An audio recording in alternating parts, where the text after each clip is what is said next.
Jam Master Jay, Grandmaster Flash, Run DMC, EPMD, Slick Rick, De La Soul, Public Enemy, Queen Latifah, MC Lyte. I'm here to tell you who they are. Hi everyone, I'm Amy Devers, and this is Clever. Today, I'm talking to Cey Adams. To be honest, it's going to be hard for me to do justice in explaining just how important Cey Adams is in the creation of hip-hop visual culture, and by extension, global contemporary culture.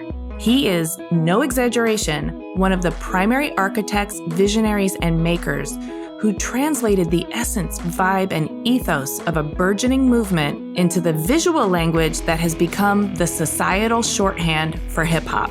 In fact, Cey's work is so deeply embedded in our cultural consciousness that it's revelatory to trace it back to the origins and relive the moments in which he was defining his creative voice. Let me explain. Cey, a New York City native, was born in 1962. By the time he was a teenager in the 70s, he was a prominent graffiti artist developing his style and perfecting his craft in the dangerous circumstances necessitated by an illegal art form. By his late teens, early 20s, he was featured in Style Wars, the legendary 1982 documentary chronicling the emergent graffiti artists, rappers, and b-boys that were at the center of a growing movement known as hip-hop. He was also selling his graffiti on canvases in art galleries, hanging around with contemporaries like Keith Haring, Jean-Michel Basquiat, and Andy Warhol, while also designing merch, logos, billboards, ad campaigns, and singles for his friends, hip-hop recording artists such as Run DMC, the Beastie Boys, De La Soul, and LL Cool J. For most of the 80s and 90s, Cey served as the founding creative director at Def Jam Recordings, and along with his business partner, Steve Carr, co-founded The Drawing Board, the label's in-house design firm, where they defined the visual culture of hip-hop. The creative firm was responsible for some of the most iconic album covers, logos, and advertising campaigns for Run DMC, Beastie Boys, LL Cool J, Slick Rick, Public Enemy, The Notorious B.I.G., DMX, Jay-Z, Usher, Mary J. Blige, and many more. It is impossible to overstate his influence. Now, over his 40-plus years as a professional artist, he's racked up a long list of accomplishments and accolades as a commercial graphic artist, muralist, fine artist, and lecturer. He's collaborated with global brands, including Levi's, Mattel, Apple, IDEO, Converse, YouTube, Google, and more, has created works acquired and commissioned by museums, including One Nation, a large-scale collage work in the permanent collection of the Smithsonian National Museum of African American History and Culture, and currently, a traveling retrospective exhibition called Departure, 40 Years of Art and Design. So yeah, he's been busy. In celebration of the 50th anniversary of hip-hop, it is my absolute honor to speak with Cey about his life and art. With humility, clarity, and exceptional self-awareness, he harnessed his creativity, values, work ethic, and enthusiasm to lay the visual groundwork for hip-hop as an enduring global creative movement. Here's Cey. My name is Cey Adams, and I live and work in Brooklyn, New York. I'm a visual artist. I work in all kinds of mediums, and I've been an artist my whole life. I literally do not have a memory of wanting to be any other thing. So that's why I make art. Well, and what an illustrious artist career you've had. You've done it your whole life. You started really early. Can you take me back to the early 60s and talk to me about your formative years and how you kind of found your creativity and what your childhood was like? Well, like I said, I don't have a memory beyond 5 or so, but I've been an artist from that point on. At Christmas, I would get easels and, colored markers and things like that. And I know that a lot of kids get those things, but for me, that was my calling. I just sort of figured it out really early on. Figuring out how to make a living is another story, but when I was a kid, I just loved to make things.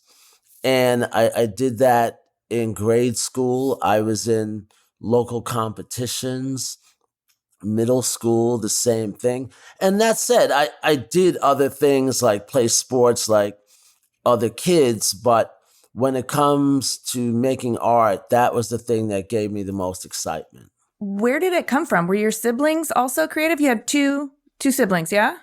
2 brothers and 2 sisters. Oh, okay. And my brothers had some of the ability, but again, I sort of have to preface it by saying when we were teenagers, we all were interested in graffiti. And growing up in New York, that was something that a lot of kids did. Most of them phased out of it, but my brothers did naturally, but I did not. And I just linked up with other kids that were interested in graffiti that were more serious. And those became the folks that helped me build my foundation. Okay, so walk me into discovering your own personal style and getting like deeply into the graffiti movement. Discovering my own personal style, it's kind of strange because I love bold signs and graphics, and a lot of that informs the work that I do today. But I've loved that since I was a small kid. I can remember sort of studying every aspect of the cereal box when my siblings and I were eating breakfast. And for me, those characters were really, really important to me. Those were things that spoke to me. And I was consumed with all forms of visual identity, whether it was cartoons on Saturday morning, graphics. If I was in my parents' car and we were going somewhere for the weekend, I'd be just studying signs because there was nothing else to do but sit in the back of our minivan and fight with my brothers and sisters. And it just gave me some other thing to focus my energy on. And as you were studying these sort of branded characters and graphics, were you kind of deconstructing them in your mind? Were you wondering how they were done or why they were done that way? Well, I certainly knew that it was advertising, but I don't know if I spent that much time thinking about it in that way. It was more like I knew if I could recreate something like that from memory, that I had a special ability, because comic books and superheroes and all of those things were the easiest way for you to connect with what felt like real art to me at that time. Mm-hmm. I used to love comic book illustrators. They just had an ability that to just sort of translate ideas that made me really excited. And that's what I thought I wanted to do for a really long time. And why didn't you go into comic book illustrating? What was the detour? I don't know if there was a detour. I just didn't know that it was a profession that I could participate in. I just saw it as a way for me to measure my skill. If I could recreate something that Neil Adams did or Jack Davis did, and those were two of my favorite illustrators, I just knew I had special ability, because to take something and mirror it exact scale, shape, size is something that a lot of people cannot do. True. And that is a great way also to kind of develop your technique and perfect your craft by copying the masters, essentially. Sure. Yeah. But at some point, you link up with people who are more serious about graffiti, and you also develop a very unique style and expression, and you get deeply into the movement. And that is a really interesting time, I think, in terms of art. But I think it's also very interesting expression because it also involves so much peril. Like it's dangerous. Well, it does. Yeah. And you have to understand that for a teenager, danger and excitement are something that you welcome, because I come from a big family. So everything that's going on in my household felt safe. To be able to go into the big city, we lived in the suburbs. So to be able to go to Manhattan was an adventure. To be able to navigate Times Square and forget the idea of going down into the subway tunnels. Pure danger, but it's a huge level of excitement. And the thing about kids, teenagers in particular, they thrive on that excitement and that adrenaline rush. So being afraid is a part of the experience. If you can navigate through all of that and you come up in the morning and you're still alive, that's the essence of being a teenager. And you come home in the morning and you know you're going to get it. You have to still figure out a way to get ready for school. And all of that was very exciting to me compared to just whatever my little life was in my bedroom. So what age was this that you started going out and into the danger? 15, 16, certainly 17. And I'm kind of curious about what else that whole operation taught you. I mean, there's the art and craft of actually creating the work, but then there's the kind of tactical strategery of getting yourself into a position to actually do it, evade the danger. And there are lots of things that, you're dealing with in terms of precarious physical positioning, but also cops and rival gangs and all of it. Yeah. All of it. We had to steal our materials, paint, markers, all that. I didn't have any money to buy anything. If I had money for something, it was going towards food. It wasn't going towards those kinds of things. And so it is very much like being a secret agent or a spy. Yeah. You have to get into the store, get your materials, get out the door without being noticed. It doesn't help that there's a group of us. We did not look like we were going to go into the local paint store and spend $50 on materials. We look like kids and we look like we were up to no good. So to be able to navigate those waters, knowing all of this was an even bigger deal. And certainly looking back on it, I never felt like I was special. It was just a part of what you had to do. And you would share that information with your peers and you'd meet at these places like the Writer's Bench in the Bronx. And we had a couple of places in New York and Queens that we would meet and we would exchange ideas, or we'd meet at the local pizza shop. And that was where we would exchange stories about how we did things. We would share information and really help each other get better at figuring out how to do this work in a more productive way. As you're describing it, it sounds to me a little bit like these comic book superheroes coming to life, like with your secret hideouts and your covert missions. Yeah, but you also have to understand this was our version of growing up and being an adult. We did all of this under the radar of what was going on with our families and the other adults in the neighborhood, because they would rat you out and then you had a problem. So if your parents didn't catch you, the neighbors would catch you. And all of those things were things that we had to be aware of and careful of while trying to create this visual language that would impress your peers.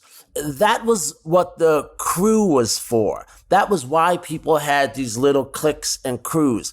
They weren't like drug dealing gangs. So I have to make that distinction because this is the 70s. They were not drug dealing gangs. We were kids, teenagers. And for the purpose of what we're talking about, we will keep it under 18 because we were really young to even be able to run around and do those things between 15 and 18 is nuts by today's standards. It is. And that's one of the things that is so exciting to hear you talk about, because from 15 to 18 or to 20, you are actually sort of in art school of your own making under the radar, but you did eventually come above ground and be celebrated as a legitimate artist for your graffiti, which started as a sort of illegal way of expressing yourself. But you got noticed, you got recognized, and you got celebrated for it. But it took a lifetime and no guarantees. Not to say that going to a university and getting a bunch of degrees is going to bear fruit, but everybody understands what a doctor does. Everybody understands what an attorney does. Everybody understands what a bus driver does, what a pilot does. Nobody understands what an artist does. They really do not. They know what art is, but they don't know what they do. They don't know the business of art. And so all of these things, they really have no rules. This is why things are the way that they are. Art is what you tell people it is. It's not like a chef. If you taste something and it doesn't taste great, that's a lousy chef. Finished. But with art, nobody gets to decide except the maker. And that's the thing that's so beautiful about the craft. But it's also the thing that's so scary about the craft, is that you constantly have to keep reinventing yourself, reminding people that I'm over here, I'm making art, I'm doing my thing, and really hustling, even after you're established, because there's always somebody that is going to reinvent the movement. Yes. There is a chapter of your life in which you're a contemporary of Keith Haring and Jean-Michel Basquiat, and you're rolling with Andy Warhol. What does that feel like to you? And is that electric and an adrenaline rush too, but in a different way? I know it's hard to put into context, but we were all the same age and we were all doing our thing. It looked different. We behaved different, but we were all friends the way people are friends on a sports team. Sure. We shared information in the same way I did when I was writing graffiti. And you have to understand that this is the early 80s. And we were all hanging out in the same area, downtown Manhattan, Lower East Side. And it was a band of misfits. And I'm not calling them misfits. I'm just saying, compared to people that took a traditional career or life path, we were doing DIY before it had a name. And I knew that they were exceptional people, but all my friends were exceptional people. They just didn't crack the code and become serious artists. They went in all these other directions and they lost their way. And they might have started a family, went into the military, got wise and went to law school. But these guys were artists and they were hardworking, They were a lot of fun to be around. But it's really hard to sort of omit the success because this is what people know them for now. But if you're talking about the formative years, the early years, they were artists. Yeah. No, that makes sense to me. It's almost like they were just your friends from the neighborhood. But you're learning at this time too, because you're just absorbing like a sponge and you're developing your craft and expressing yourself. And I'm kind of wondering how this particular chapter of your life prepared you for the next chapter. Well, the other thing I have to say is that you have to imagine that it didn't feel like chapters. It did not feel like these milestone moments. It's how do I X? If I saw somebody get representation, I thought, oh, that person has somebody helping them. That's what I want to do. I need support. So by the time I find a gallery that is willing to represent me, I'm still not even in my 20s. I'm a teenager. And I come home one day with like a knot of money that's, 3 inches thick. And my mother's like, where did you get that? And I said, I sold my art. And my mother could not process what that meant, that I sold my art, to come home with a bankroll. But what she did understand was when she saw a full page spread of myself and my friends in the daily newspaper. And my full name is there and my age. And she says, wow, you guys are famous. People are paying attention to this stuff. And I said, yeah, I know. This is what I've been trying to tell you guys for a long time. When they see this in the newspaper, do you feel a little bit more sort of wind underneath you from them? Are they supportive and excited for your future? What I remember the most was them sort of understanding that this movement of all of these young people, whether it was music, dance, art, DJ, is that people were starting to take this stuff seriously. That's what I remember them realizing, because this is still the early days and DJs weren't being acknowledged in the local newspaper. But because what we did was visual, I think it was a little bit easier to translate in print form. So those were the things that they noticed. And what I remember the most was that they just thought, oh, maybe I'm going to be okay. Okay, so by the time we get to 1983, it seems like there is a whole section of your life that's beginning to become more professional. Well, certainly to me, by the time I turned 20, in my mind, I'm a professional artist. I even knew that when I was 19, because a lot of good things happened for me when I was 19. I was doing interviews with NPR. I was on national media outlets doing press. This gallery that was representing us got us a lot of media attention. And I was one of the lucky ones because I was able to look into a camera and be able to express myself beyond what I was doing on canvas. And I've always been friendly and easy to talk to. And I think when you have a room full of these unruly teen graffiti people, they just gravitate towards the people that get it done. Mm-hmm. And so I would get the call to do press more often than some of the others.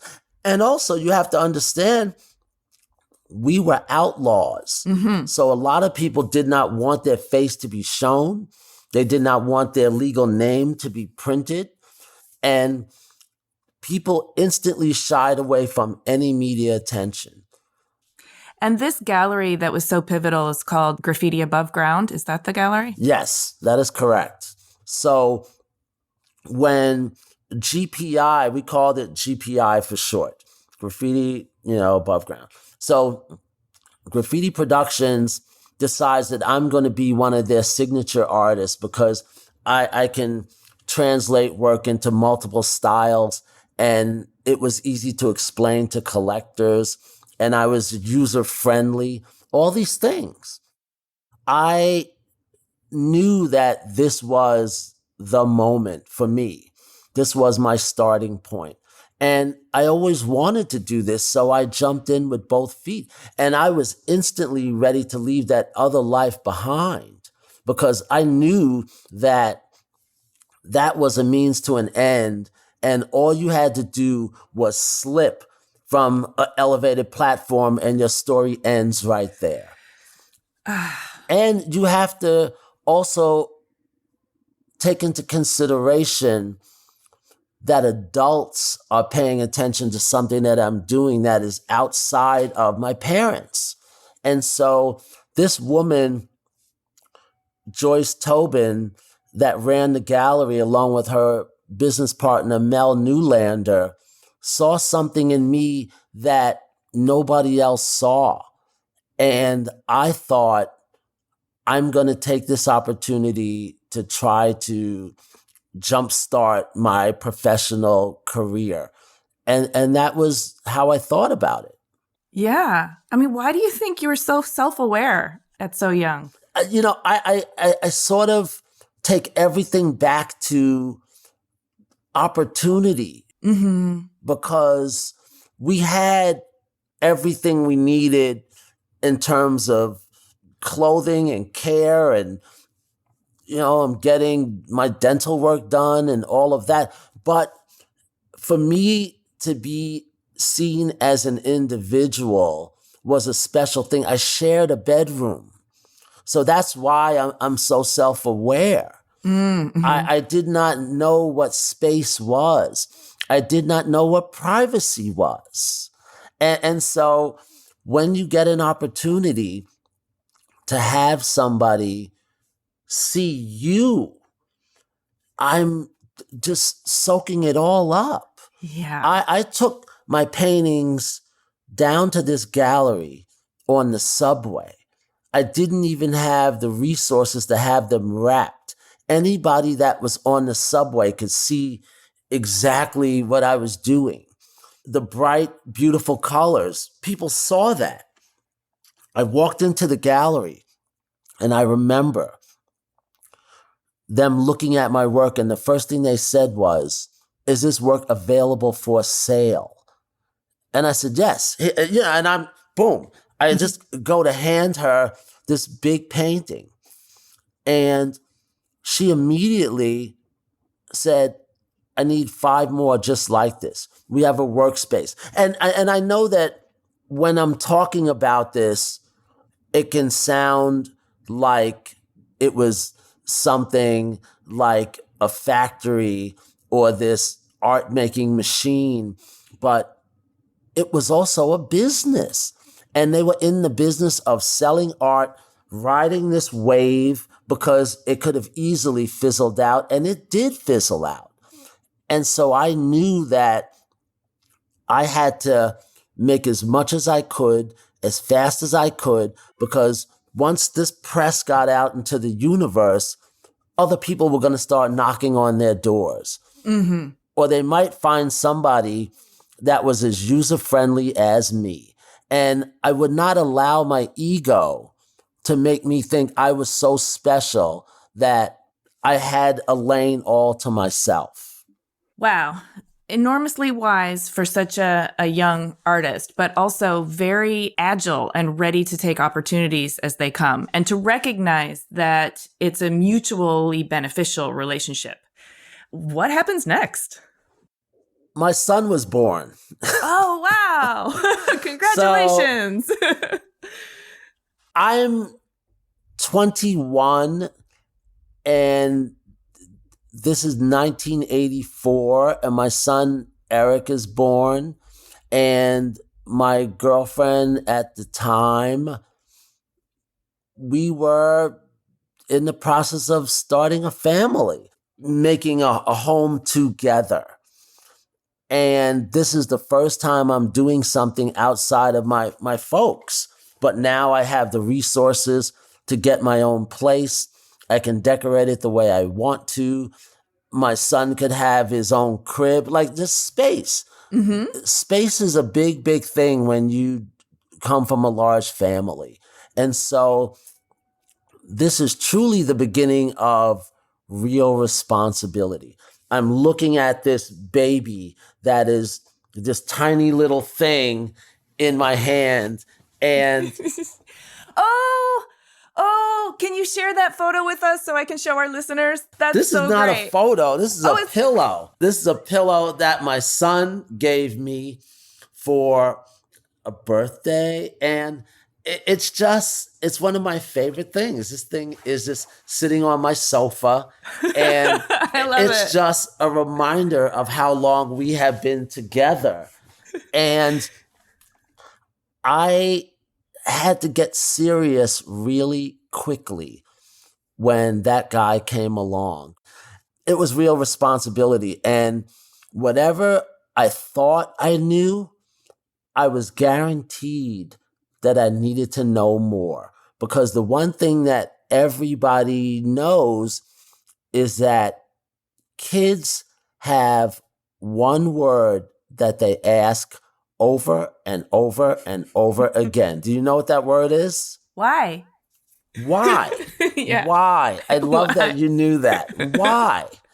And I knew that I did not have the answer to all of those whys. And I thought to myself, man, I really have to learn how to take care of this baby. And I say that keeping in context that my parents are a few towns away.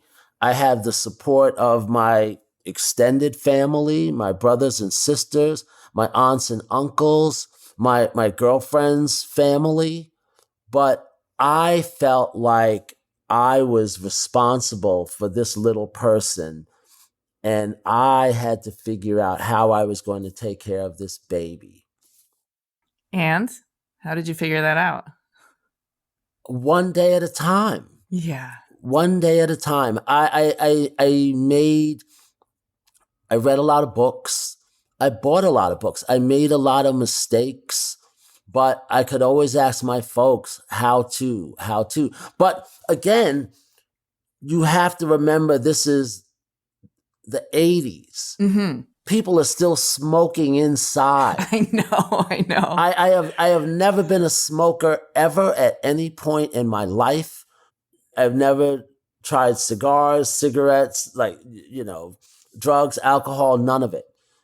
I come from an alcoholic family, so I shied away from that stuff instantly. In a way, that's maybe an ace up your sleeve. Oh, of course. But as a teenager, peer pressure is all around you. True. So to be shying away and to make it look like something other than fear and insecurity, because teenagers are horrible. Yes. The only thing worse than a teenager is an adolescent.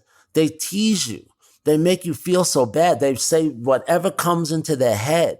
They don't edit themselves at all. So imagine people offering you things and you're saying no, but you still have the self-confidence to say, I know who I am and I don't need to follow them doing that. I'm willing to follow them when it comes to doing this graffiti thing, but I'm not taking any drugs and I'm not drinking anything. I'm not doing that. If you all are going that way, I'm going this way. And luckily for me, mm-hmm. In 1977, Fleetwood Mac releases Rumors, and one of the biggest songs on that album was Go Your Own Way. And that has been my mantra since then. Anytime I have a doubt in my mind about a direction or a path and everybody's going that way, if I feel like I need to go the other way, I go my own way. Wow. Wow. I love that story. And I love the visual image of you like being self-assured enough to go your own way in the midst of all of that. Okay, so 1984, your son Eric is born. Professionally, you're selling work through the gallery and also designing logos, singles, t-shirts, and merch for musicians for the burgeoning hip-hop scene, yes? Yeah, so I am working with Russell Simmons at the time, and he and my buddy Lyor Cohen and Rick Rubin, they have Def Jam up and running. And I have to frame this carefully because I love these guys and I don't want people to think that I'm rewriting history. Rick Rubin and Russell Simmons formed Def Jam.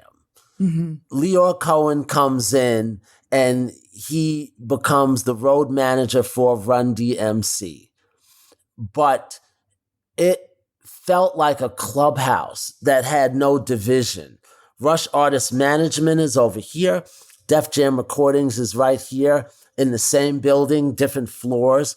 But it was like a clubhouse with no walls. Everybody is there. They're managing Run DMC, Public Enemy, LL Cool J, the Beastie Boys, De La Soul, Slick Rick, EPMD, Eric B. and Rakim, Big Daddy Kane, Stetsasonic. It just went on and on and on. And all of these people needed creative. Yeah. And I was the only person there other than my buddy Eric Hayes, who did not work in the office, but he kept his own hours. And he showed me the ropes of how to design a logo, how to do cut and paste graphic design. And he really gave me the chops to be able to navigate how to handle all of that workflow. And a few years later, my buddy Steve Carr and I form our own graphic design firm called The Drawing Board. And Def Jam and Rush are some of our biggest clients. And we basically do every single thing that is visual. If there was a graphic need, and believe me, nobody was using that word at the time. Yeah. They were not using the term designer, art director, creative director. Those people existed, but they did not exist downtown where we were. I was the art guy. The end. Yeah. Okay. Quick technical question. Is there anything about the workflow of graffiti that you can sort of overlay or superimpose on the workflow of Def Jam and all the work you were doing? Sure. Speed. Yeah. Speed. And this is why I say this, because back then, people did not understand boundaries. They did not understand timelines. All they understood was checks and balances in terms of what it is going to cost. Okay. What's the ROI? And that was all they understood.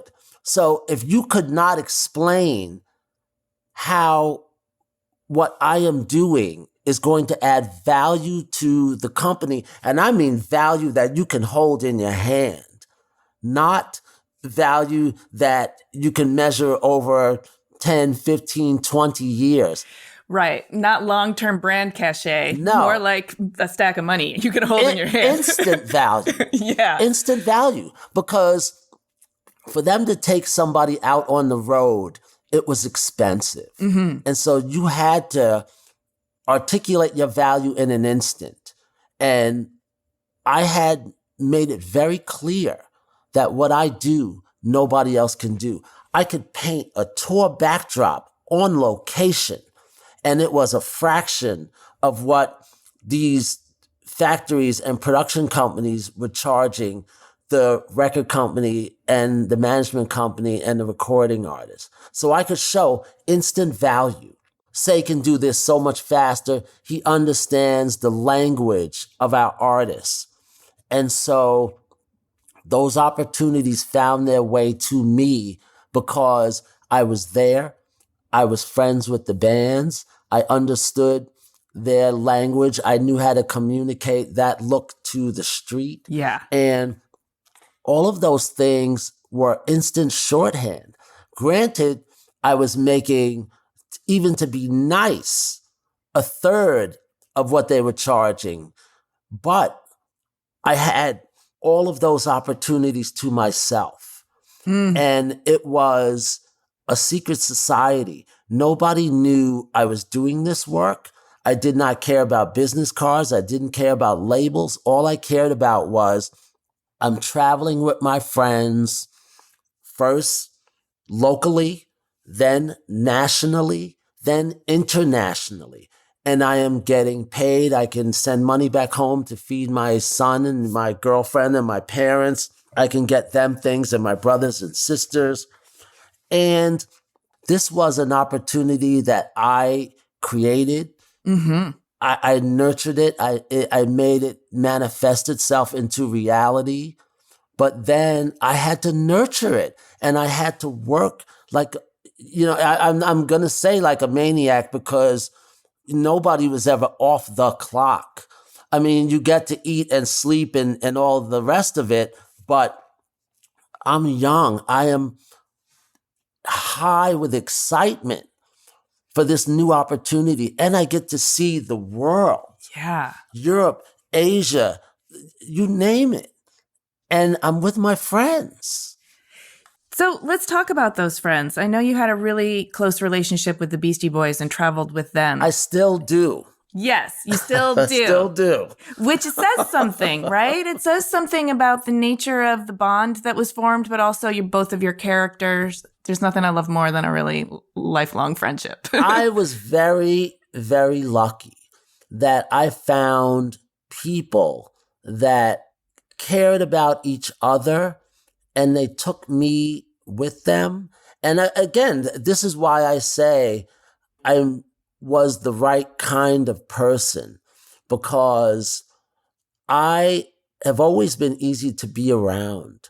And if you find yourself around other like-minded people, you don't have to be twins, but bright, level-headed, funny, easygoing, able to share information, ideas, things.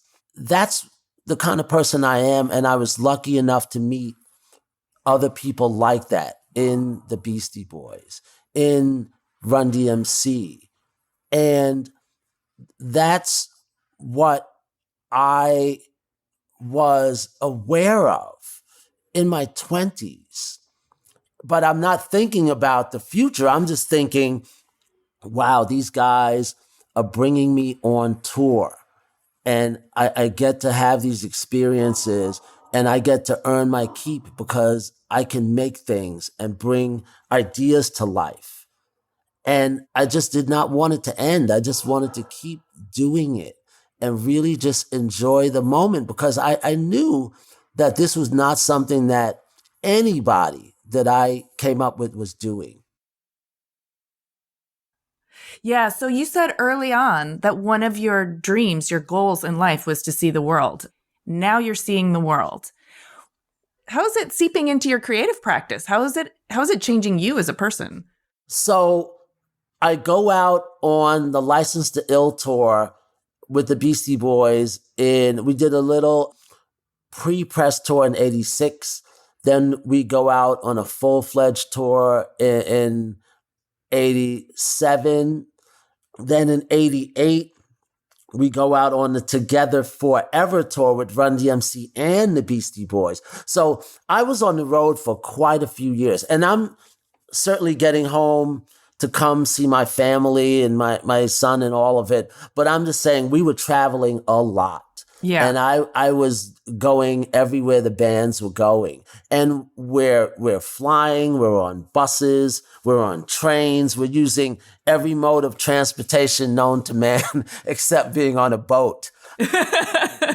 We traveled a lot. And so after doing that for a bunch of years, I needed a break. The band needed a break. And I came back home and I started thinking, I want to get a space and I want to make work. And I want to really start thinking about other ways to communicate visual ideas. Mm-hmm. And so I got a small studio and I started making art. And this is the thing about this story. This is a 40-year span. Yes. It's a very long time. And I have to put it in context because to try to do a 30-second chronological breakdown is just too difficult. But what I will say is by the time I come off the road and Steve Carr and I start Drawing Board Graphic Design and we start basically running our design studio and it is a day job. I'm going out on the road not nearly as often as I was, but now I'm managing people. I'm running a studio. I'm enjoying what I'm doing because I'm stationary. Yeah. My son is going to school and coming home. And when he comes home after school, he comes and he hangs out in the office until it's time for dad to go home.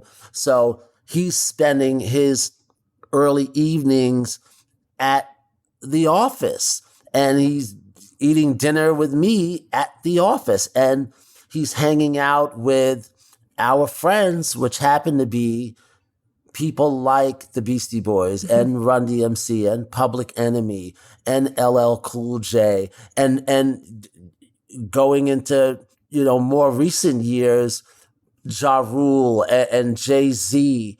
And these were the folks that we worked with. So these were the folks I spent time with. These were the folks my son spent time with.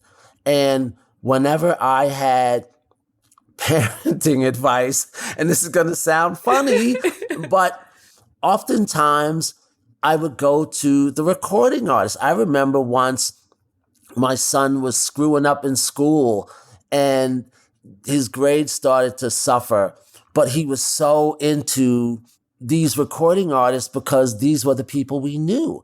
And I remember going to Method Man and I said, "Hey, Meth, I need a favor." And he's like, "Yeah, say, what do you need?" And I says, "Would you mind talking to Eric? Because he's acting up in school and he worships the ground that everybody in this office walks on." And I said, just say something to him because when I'm talking, it goes in one ear and out the other. But if you say something, he'll hear you. And he would go in and he would sit down with my son.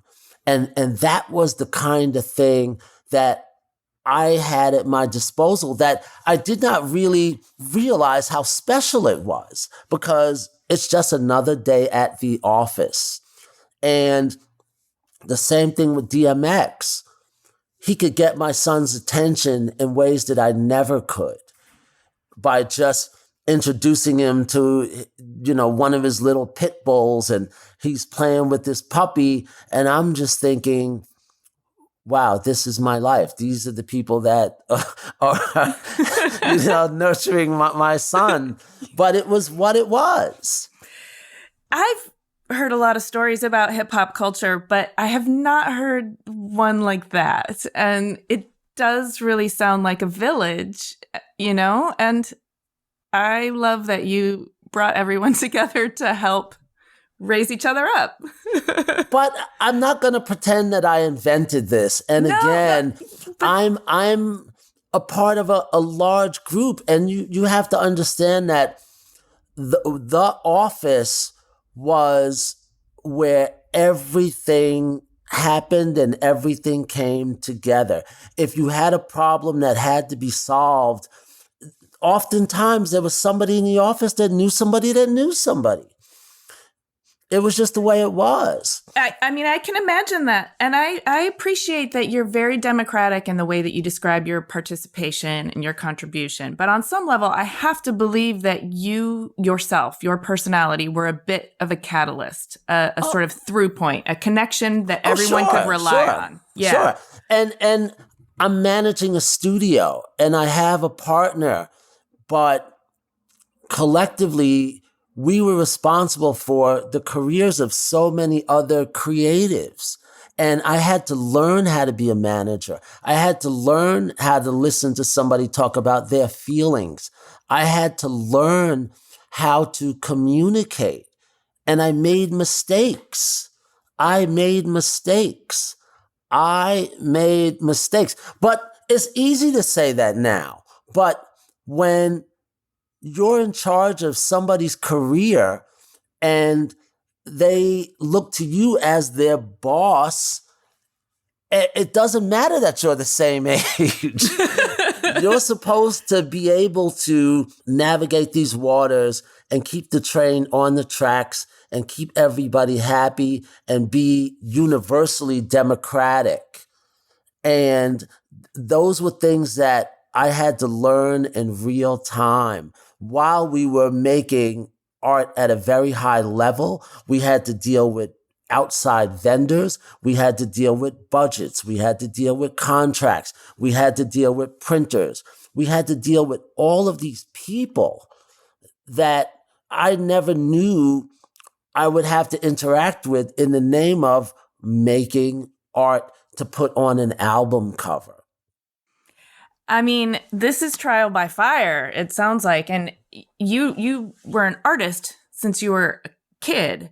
But this whole, like, how do I build an organizational structure? How do I manage personalities? How do I know what's going to be a mistake until it's happened and I have to fix it or assume the blame? And then, yeah, I can't even imagine the pressure. But at the same time, what do you think is your particular skill at overcoming? Or what's your finesse?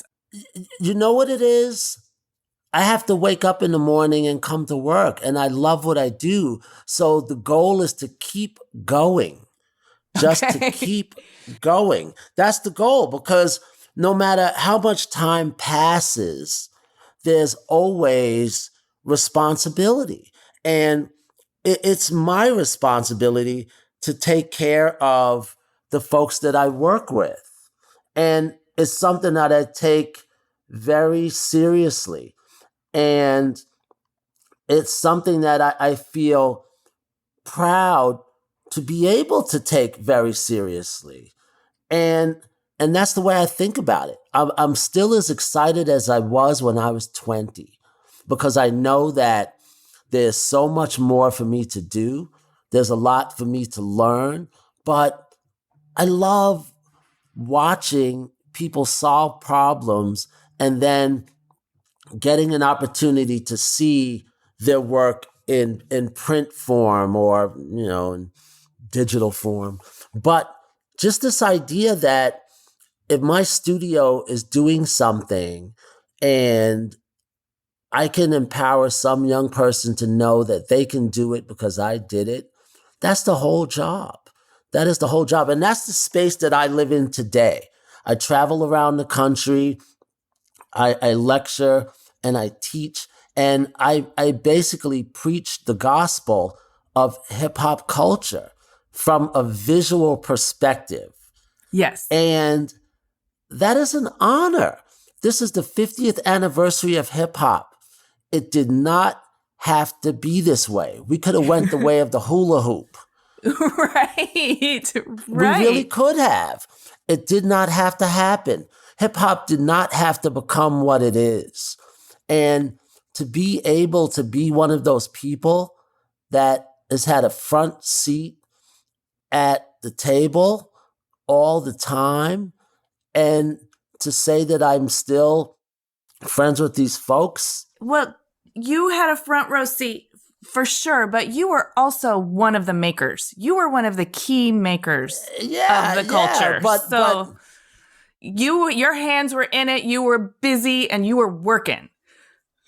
Yeah. All I'm saying is that it was fun, but as long as I'm alive and I feel good and I have the opportunity to continue to make things, I'm going to try to live up to the legacy of my friend Adam Yauch and put good energy out into the universe. Remember people like my friend Frosty Freeze from the Rocksteady crew, and just remind people that we were here, because there's always a new crop of young people coming up that are embracing this art form and trying to participate, but they don't always know who their heroes should be. And so I'm here to tell you who they are. Jam Master Jay, Grandmaster Flash, Run DMC, EPMD, Slick Rick, De La Soul, Public Enemy, Queen Latifah, MC Lyte. I'm here to tell you who they are. Your special skill is translating the essence of the artist that maybe comes to you in terms of sound and carriage and posture and flow and pacing, and you need to translate that into a visual. And you were in a key place to do that because you understood and your translation skills were so tight. Doesn't that feel like a gift to be able to kind of take what they're doing and bring it into another language that helps other people understand it? It feels like a gift to be able to do it for a long time. Okay. That feels like a gift. But I don't allow myself to think about it beyond the task at hand, and to communicate a visual message in a way that appeals to people is what pop art is. And I am a fan of pop art. And so I think about a lot of things in a visual sensibility, but I also think that communicating ideas is really important, especially now, and communicating messages that help people think about things that maybe are not on their radar. And that's why I reference my friends that have dedicated their lives to putting good information out into the universe, like my buddy Shepard Fairey.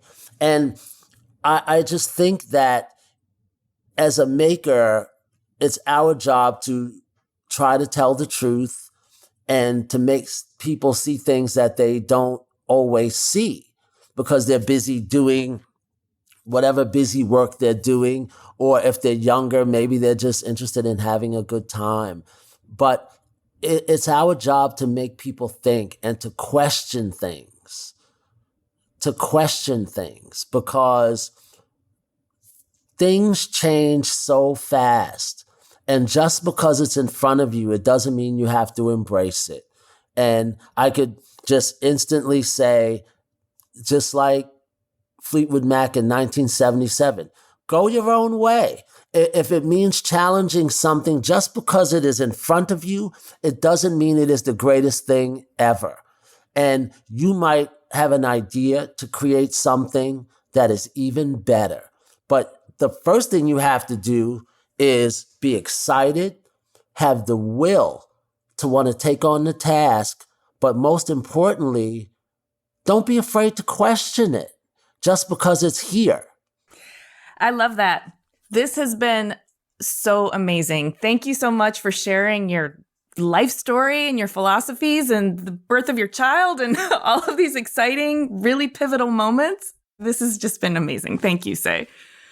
Thank you, Amy. It's so much fun talking to you. Man, I've almost forgotten that I have things I have to make. And it's the 40th anniversary of Wild Style. And I want to say a big shout out to my buddy Charlie Ahern, the filmmaker. And I'm just so excited that we're getting to celebrate these anniversaries.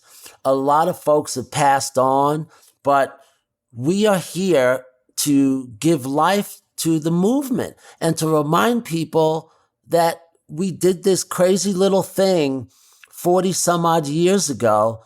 And I'm here to tell people that Dondi White was here and to remind them that we are no different than you are. The only difference is we're a lot older now. And so, young people, take it away. That's beautiful. Thank you so much. Thank you, Amy. It was a lot of fun, honestly. Hey, thanks so much for listening. For a transcript of this episode and more about Cey Adams, including images of his work and a bonus Q&A, head to cleverpodcast.com. If you like Clever, there are a number of ways you can support us. Share Clever with your friends, leave us a 5-star rating or a kind review, support our sponsors, or hit the follow or subscribe button in your podcast app so that our new episodes will turn up in your feed. We love to hear from you on LinkedIn, Instagram, and Twitter, X. You can find us at Clever Podcast, and you can find me at Amy Devers. Please stay tuned for upcoming announcements and bonus content. You can subscribe to our newsletter at cleverpodcast.com to make sure you don't miss a thing. Clever is hosted and produced by me, Amy Devers, with editing by Mark Zarowinski, production assistance from Ilana Nevins and Anushka Stefan, and music by L1011. Clever is a proud member of the Surround Podcast Network. Visit surroundpodcasts.com to discover more of the architecture and design industry's premier shows.